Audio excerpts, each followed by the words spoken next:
मनोरमा के पति का जवानी में ही देहांत हो गया था। मनोरमा ने अकेले ही अपने बेटे रमन को पाल पोस कर बड़ा किया था। रमन की सारी पढ़ाई का खर्चा उसने अकेले ही उठाया था। रमन की नौकरी लगने के बाद उसने उसके लिए एक सुंदर सुशील कन्या देखकर उसकी शादी करा दी थी। रमन शहर में रहकर जॉब करता था। उसकी पत्नी शालिनी और माँ मनोरमा गांव में ही रहते थे। अरे ओ शालिनी, शालिनी कहाँ मर गई? क्या हुआ मम्मी जी? क्या हुआ?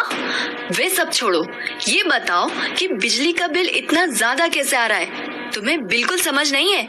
इतना महंगाई बढ़ा हुआ है, ऊपर से इतना बिजली का बिल। मम्मी जी, लेकिन ये तो पिछले महीने से भी कम है। तो तुम क्या चाहती हो? बिजली का बिल देने में हम अपना घर बार बेच दें?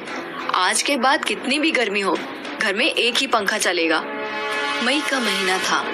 शालिनी का दिन भर काम कर गर्मी से बुरा हाल हो जाता था, लेकिन मनोरमा सिर्फ अपने कमरे में पंखा चलाकर बैठ जाती थी। और जब शालिनी उस कमरे में जाती तो उसे सोना है ये कहकर उसे कमरे से बाहर कर देती। एक दिन जब शालिनी अपने आंगन में काम कर रही थी, तभी एक चूड़ी वाला अपने ठेले पर चूड़ी बेचता हुआ वहाँ आया। चूड़ी ले लो चूड़ी, रंग बिरंगी चूड़ियाँ। शालिनी को बचपन से ही रंग बिरंगी चूड़ियाँ पहनने का बहुत शौक था। चूड़ी वाले को देख खुद को वो रोक नहीं पाई और उसे आवाज दे दी, ए चूड़ी वाले भैया, रंग बिरंगी चूड़ियाँ दिखा देना। ये लीजिए मैडम, एकदम नई डिजाइन की सुंदर चूड़ियाँ हैं, बहुत ही सस्ते दाम पर।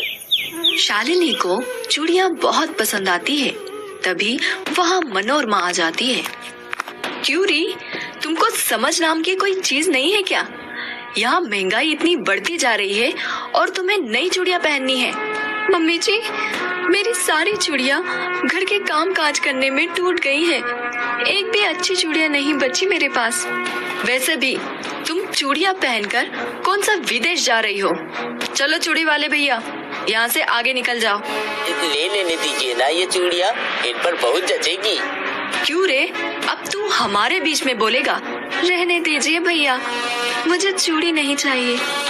इतना कहकर शालिनी उदास होकर अपने कमरे में जाने लगती है और मनोरमा भी वहाँ पर चली जाती है। तभी चूड़ी वाला वे चूड़ी शालिनी की खिड़की पर रख वहाँ से चला जाता है। मनोरमा खिड़की पर चूड़ी रखा देख उसे अपने पास रख लेती है। कुछ दिनों बाद शालिनी की माँ आती है। क्या बात है शालिनी, तुम दिन ब दिन कमजोर होती जा रही हो। क्या बताऊं माँ, मेरी सास इतनी कंजूस है कि बाजार में जो सबसे सस्ती सब्जी मिलती है वही हमारे घर में बनती है। तभी वहाँ मनोरमा जाती है। हाँ हाँ, क्यों नहीं, यहाँ के साग सब्जियों से इतनी ही दिक्कत है तो अपनी बेटी को खिलाने के लिए सब्जी लेकर आती अपने गांव से। बहन जी, मैं अपने खेत की सब्जियाँ आप लोगों के लिए लेकर आई हूँ। ये सब्जियाँ ये तो कई दिनों से बासी लग रही है, पर कोई बात नहीं, अब आप लेकर ही आई है तो हम रख लेते हैं। मनोरमा सब्जियों की टोकरी लेकर रसोई में चली जाती है और ताजे लाल टमाटर को खाने लगती है। मुझे लगता है मैंने बहुत बड़ी गलती कर दी तुम्हें इस घर में ब्याह कर। अब यही मेरा घर है माँ, मैं ठीक हूँ। रेखा अपनी बेटी का ससुराल में हालत देख बहुत चिंता में पड़ गई थी, लेकिन शालिनी के कहने पर वे वहाँ से चली जाती है। कुछ दिनों बाद भीषण गर्मी के कारण शालिनी बेहोश हो जाती है। मनोरमा शालिनी की हालत देख तुरंत डॉक्टर को बुलाती है। डॉक्टर साहब, क्या हुआ है इसको? गर्मी के कारण शरीर में पानी की कमी हो गई है, पानी चढ़ाना होगा। यह कुछ दवाइयाँ हैं, देते रहिए। डॉक्टर साहब, इन दवाइयों की कीमत क्या होगी? ज्यादा नहीं, यही कुछ 500-800 रुपए होंगे। डॉक्टर साहब, अब आप जा सकते हैं। डॉक्टर के जाते ही मनोरमा दवाई की पर्ची फाड़ कर फेंक देती है। छोटी मोटी सर्दी जुकाम के 500-1000 रुपए, ऐसे ही घरेलू उपचार से ठीक हो जाएगा। पानी तो लोग ऐसे भी पीते हैं ना। मनोरमा शालिनी को ज्यादा पानी पिलाने लगी और घरेलू उपचार भी करने लगी।